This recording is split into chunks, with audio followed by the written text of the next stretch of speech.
travailler avec les entreprises pour à la fois les mobiliser, mais c'est pas complètement altruiste parce que le bénéfice il est des deux côtés. Peut-être Nathalie d'abord, et puis je vous laisse reprendre votre souffle et prendre un verre d'eau et être à vous. Oui, je faisais la grimace tout à l'heure parce que je n'étais pas toute seule et j'aurais aimé ne pas être toute seule. Vous n'êtes pas dans le sud, vous vous occupez que de Marseille Nord. Dans une autre vie, de mon ancienne entreprise, on avait une association de la zone du parc d'activité de Gémenos-Aubagne et on avait fait un plan de mobilité de toute la zone et effectivement, c'est toute la zone qui présente un plan de mobilité à la métropole. On a obtenu plein de choses. Et donc j'ai essayé de reproduire ça, me figurez-vous. Et je me suis sentie très seule dans le sud de Marseille et c'est pour ça que quand j'ai toqué à la métropole en disant bonjour, groupe honnête, 600 salariés au siège, plus mes voisins, et j'ai parlé de mes voisins parce que je ne connaissais pas de mes voisins et effectivement on faisait beaucoup plus pour le coup. Mais j'ai pas pris le temps de toquer à la porte tout le monde parce que j'ai pas que mon étiquette mobilité, j'ai tout le reste avec. Et donc j'étais très triste de voir qu'il n'y avait pas d'association du sud de Marseille. Mais effectivement, je crois à l'union, je crois au covoisinage, on va dire. Et on a tous intérêt à travailler avec nos entreprises, le territoire, et c'est exactement ce que j'ai fait. J'ai demandé à la RTM de nous prendre en compte parce que, et on échangeait juste avant, quand on a la chance d'avoir une école ou un hôpital à côté, ben on ne se pose pas la question des transports parce qu'ils sont tous prévus, mais dès qu'on est une grosse entreprise avec beaucoup de salariés qui viennent juste travailler, ça devient beaucoup plus compliqué. Et ça, effectivement, j'ai eu ce discours-là avec tous mes collaborateurs. J'avais fait une animation, j'avais pris l'affiche, j'avais fait venir Transdev, RTM, Le Vélo, Totem Mobi, qui étaient des acteurs du territoire. Il n'y avait pas encore les trottinettes, c'était en décembre. Et les trottinettes au niveau risque routier, j'avais pas trop envie non plus. Mais au niveau piéton, et effectivement, le copiétonnage, j'y crois. Il n'y a pas une solution, je vous rejoins tout à fait. Il y en a multiples parce qu'on a tous des vies différentes, on vient tous de villes différentes, de quartiers de Marseille différents.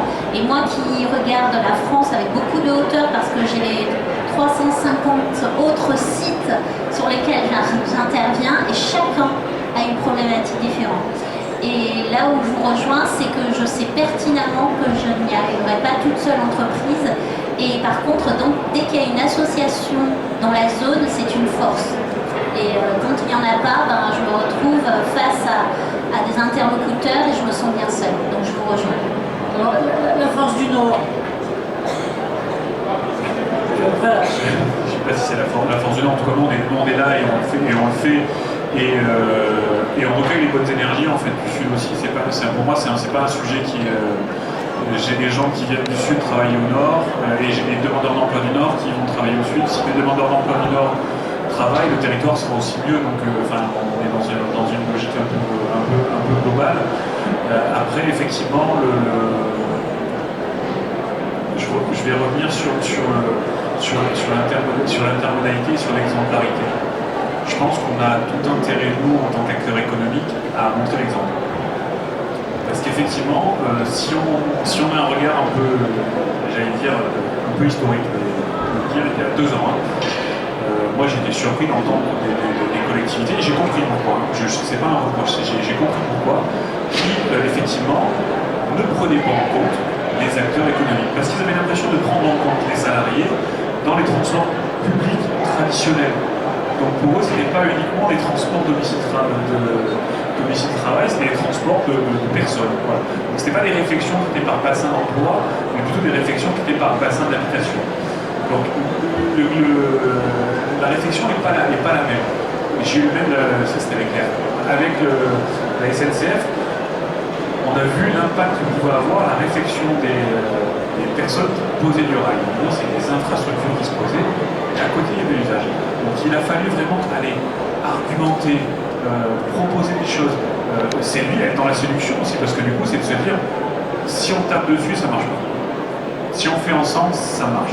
Donc l'entreprise devient un acteur de la mobilité. Mais effectivement, seul, on n'y arrive pas. Seul, c'est compliqué. Non pas que ce soit qu'on n'ait pas la force de le faire, parce qu'un groupe comme Honnête est en capacité de pousser la porte et parfois de la bloquer, on peut faire des choses, mais par contre, on peut se retrouver par rapport à un intérêt individuel. Et c'est là où ça pose souci, parce que la somme des intérêts individuels parfois ne fait pas la somme de l'intérêt collectif. Donc il faut avoir cette capacité à fédérer pour dire on va travailler sur un bassin qui sert l'entreprise, mais ces entreprises elles sont aussi situées sur un territoire de vie où il y a des habitants. Et moi je sais qu'on attend un métro dans le nord de Marseille depuis 4 ans maintenant. Ce métro-là, il est utile pour mes entreprises, mais il est utile aussi pour les habitants du territoire. Et moi je les oppose pas. Je les oppose pas. Parce que je pense que c'est un vrai enjeu global. Et effectivement, si on y va seul, on a cette tendance à dire, ben voilà, ma réflexion, c'est que mon salarié qui va dans cette entreprise-là, il commence à 5 heures du matin. Oui, c'est un cas à l'intérieur d'une démarche plus globale. Et la démarche globale, elle a tout ça. C'est exactement ce que décrivait dans un autre style, merci, ce que décrivait Nathalie tout à l'heure sur comment elle amenait ses salariés pour nettoyer, surtout repartir, après avoir opéré dans les stades de Lyon. Anne-Marie, réaction à vous, et puis après on passera la parole, je crois, à notre jeune opératrice qui est là dans la salle. À vous, votre réaction. Oui, mais moi je exactement ce même constat. On a des grands centres de gestion à l'NGEN, et c'est dans ces grands centres de gestion, quand ils sont implantés dans les territoires avec d'autres entreprises, c'est là qu'on va le plus loin, parce qu'on est aussi challengé par les voisins. Les bonnes idées, on peut les partager, et puis on est nombreux. Donc je pense qu'aujourd'hui, pour éviter, en fait, je sens qu'on vit dans des sociétés où il y a des univers parallèles. Effectivement, il y a les habitants, il y a les entreprises, il y a des flux de circulation qui sont mis en place. Et pour gérer cette complexité-là, eh bien, il faut soi-même accepter qu'on n'a pas la solution tout seul. Il faut donc se mettre dans une certaine forme de complexité pour trouver des solutions. Donc moi, on se rejoint complètement sur le constat. Merci à vous. Alors, Mademoiselle Troquela, vous êtes l'une des facilitatrices, je peux dire l'une des grandes facilitatrices. Si vous pouvez à la fois vous présenter, puis présenter votre structure et parole à la salle ensuite. Merci à vous. Merci. Alors, le micro. Ah oui, comme ça. Bonjour à toutes et à tous. Tout d'abord, merci beaucoup je vous remercie d'avoir présenté nos collaborations.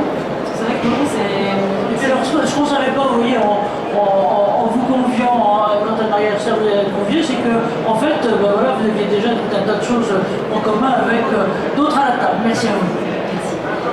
Alors, en résumé, nous, on a développé une application de covoiturage qui s'appelle Rideego. Et sa particularité, c'est d'être accessible à tous les citoyens. C'est une application gratuite et ouverte, mais aussi aux entreprises. On l'adapte aux contraintes et aux besoins des salariés, c'est-à-dire une flexibilité horaire.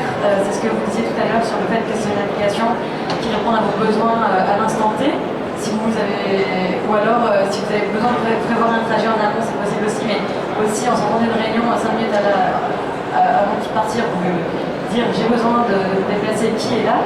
Et l'idée, c'est que nous, on puisse créer un cercle de confiance à l'intérieur de l'application pour que vous puissiez discuter entre vous et avoir vous sentir apte à changer vos comportements de mobilité pour vous déplacer autrement qu'en voiture individuelle.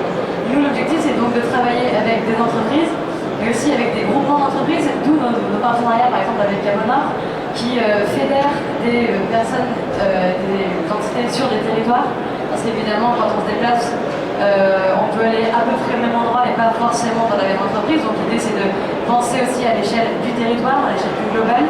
Et ce qu'on a souhaité, c'est aussi travailler avec des collectivités publiques à travers les appels à projets qui prennent en compte non seulement le covoiturage, mais aussi les autres modes de transport alternatifs. Parce que comme nous disions, c'est une thématique extrêmement complexe, il n'existe pas une solution merveilleuse et parfaite. Et pour ça, il faut comprendre les besoins en amont et ensuite, sur le long terme, accompagner aussi l'évolution de ces modes de déplacement. Et c'est pourquoi on propose aussi, en fait, non seulement d'outiller les personnes avec ces applications numériques, mais aussi de suivre les évolutions de tout un chacun pour que ça soit véritablement adapté aux entreprises, aux territoires, aux citoyens, et qu'il y ait des ponts, des parallèles qui se fassent. Et enfin, juste pour terminer sur un petit mot, ce que présentait Madame Asta, c'est que nous travaillons aussi avec des structures d'insertion professionnelle, comme Pôle emploi, des missions locales pour les jeunes, pour en fait faciliter, parce que la mobilité constitue bien souvent un frein à l'emploi, donc pour faciliter des phases de recrutement ou des périodes d'essai par exemple, on va redistribuer une partie de nos fonds à ces structures d'insertion qui elles-mêmes vont permettre à des bénéficiaires de se déplacer gratuitement ou elles vont les aider à être informés sur tel ou tel type d'infrastructure qui pourrait les aider. Ok, merci Flore. J'ai une question purement personnelle pour vous. Vous avez 45 secondes, pas plus. Qu'est-ce qui vous a amené, vous perso, à ça? Alors moi, 45 secondes, hein. bien sûr. En fait, je suis urbaniste et je travaille donc sur la thématique de la mobilité. Et moi, ce qui m'intéressait, c'est de faire du lien, pardon, je parle très vite, entre justement les usages et les représentations qu'on a vis-à-vis de la mobilité et les infrastructures ou le manque d'infrastructures qui existe. Donc, aller vers une recherche de solutions en collaboration avec les acteurs du privé, du public et des citoyens. D'accord, et donc vous, la motivation a été aussi votre formation initiale d'urbaniste. On se retrouve là-dessus. Alors voilà, merci à vous. Réaction, question de la salle ou bien même expression de votre vécu à vous, quoi. Qui veut dire quelque chose, envie ou autre, qui fait que vous êtes là, mis à part qu'il y a un petit vent frais, que c'est agréable, qu'ils sont sympas et qui disent des choses intéressantes. Qu'est-ce que ça évoque pour vous ces questions, y compris dans vos besoins perso, c'est-à-dire dans vos itinéraires perso, je veux dire que ce soit encore une fois de travailleurs Nathalie. Si, vous avez deux témoins là, de bus marseillais que j'ai reconnus qui m'expliquaient qu'ils veulent absolument un bus en périphérie de Marseille et qui étaient très tristes que ça ne fonctionne pas comme à Paris ou à Lyon justement. Et dans les trajets, c'est très compliqué à Marseille de circuler parce qu'effectivement, il y a une logique en étoile, tout part du centre pour aller aux extrémités. Mais malheureusement, quand on veut faire de la périphérie, c'est quasi impossible. Et pour moi, j'ai 70% de mes salariés qui sont à vol d'oiseau à 10 minutes. Et pourtant, s'ils prennent les transports en commun, ils mettent 3 quarts d'heure. Donc je ne m'étonne pas qu'ils viennent autrement qu'en transport. C'est-à-dire que souvent c'est un choix de contrat en fait. On vilipende les voituriers là maintenant, c'est vrai qu'on a tous tendance un peu à culpabiliser. Et je dois dire à une époque, c'est encore vrai pour certains quartiers, à Paris, le fait d'aller de banlieue à banlieue, c'est quasiment tout à fait impossible, quoi. Donc c'est vrai, dans 70% là, 80% ou plus du côté de chez vous, Alexandre. Si vous voulez nous dire de mots, vous nous dites, allez-y Alexandre. Quand on disait qu'on est tous acteurs de solutions, je pensais à quelque chose qui est dans les cartons, un projet qui est dans les cartons. Qui va naître à l'ouverture du métro Capitaine Jazz, pour ceux qui connaissent un peu le nord de Marseille. On a négocié avec les RTM et Grand Littoral le fait de créer un parking relais du lundi au vendredi sur le parking du Grand Littoral. L'investissement il est mineur, le parking il existe déjà, c'est un acteur privé qui se mobilise. Il y a un peu d'aménagement à faire, de peinture, de fléchage et autres. Faire venir des acteurs comme Vélo, comme Totem et autres opérateurs et réfléchir en tout cas, et d'avoir une plateforme existante. Et quand on a proposé ça à la RTM, nous ont dit OK à l'ouverture. Juste la RTM pour les dons locaux. La régie des transports marseillais, d'accord. C'est comme un peu métropolitain, je crois. Ça s'adapte aux enjeux le bus, le machin, tout ça. Le métro, le tramway, la RTM, c'est notre régie des transports. Ils nous ont dit, OK, à l'ouverture du métro Capitaine Jazz, nous on mettra en place une ligne qui ira de la cité de la Castellane, du rond-point qui est en outre au nord d'une autre zone d'activité très importante, c'est le port de Méjacourt, Médiacourt et autres. Une ligne de bus direct qui partira de là, qui ira jusqu'au parking de relais Grand Littoral et qui ira directement au métro Capitaine Jazz. Donc en fait, on se rend compte aujourd'hui on croise les doigts, on dit que les fonds ouvre et de deux que ça se passe, mais quand on montre un peu patte blanche, qu'on a envie de travailler avec les gens et qu'on leur dit pas que ce qu'ils font c'est pas bien, mais plutôt que qu'est-ce qu'on pourrait faire ensemble, il y a des choses qui peuvent exister. C'est des micro-choses, mais en même temps ça veut dire que sur ces ces exemples-là, on peut avoir un réseau d'entreprise qui n'a pas forcément vocation à être acteur de la mobilité, il faut aussi dire ce qu'il est, des acteurs économiques, une régie des transports et une entreprise un peu toute seule avec son parking qui ont envie de réfléchir autrement parce qu'elles ont envie d'être utiles de leur territoire. Et dans cette position-là, on peut arriver à cette même chose. Il ne faut pas avoir peur d'être en de proposition et de se désapproprier les choses. Avec, si je peux me permettre, un autre facteur et qui fait que vous êtes tous là, que vous avez tous les trois et que vous avez pris du temps, et vous aussi, pour être là, c'est que la conviction, la force et l'énergie des personnes est aussi l'un des moteurs et des tremplins tout à fait essentiels. Alors, j'aimerais bien demander peut-être à chacun, là maintenant, ben voilà, Nathalie, on commence par vous, quelques mots de finale et de conclusion là-dessus. Voilà, à vous. Alors moi en général j'aime bien poser les questions à la salle et juste pour savoir qui a pris les transports en commun pour venir jusqu'ici. La grande... Et qu'est-ce qui est venu à pied? Et qu'est-ce qui est venu à pied? Une. Ah ben je suis la mauvaise élève alors. Parce que moi je viens juste à côté de Cassis. Et de Cassis c'était un peu plus compliqué de venir jusqu'ici en transport. Mais c'est pour montrer que la particularité du déplacement, c'est aussi de montrer l'exemple et c'est ce que je disais. Alors quand je peux, je me fais très volontiers, mais souvent je covoiture et ça me donne ma petite image, exemple. Marie, à vous, le mot... Moi j'ai envie de rebondir sur la question de savoir si les entreprises ont vocation à être acteurs de la mobilité. Vous savez, aujourd'hui on parle beaucoup de raison d'être des entreprises ou ce fameux concept d'entreprise à mission.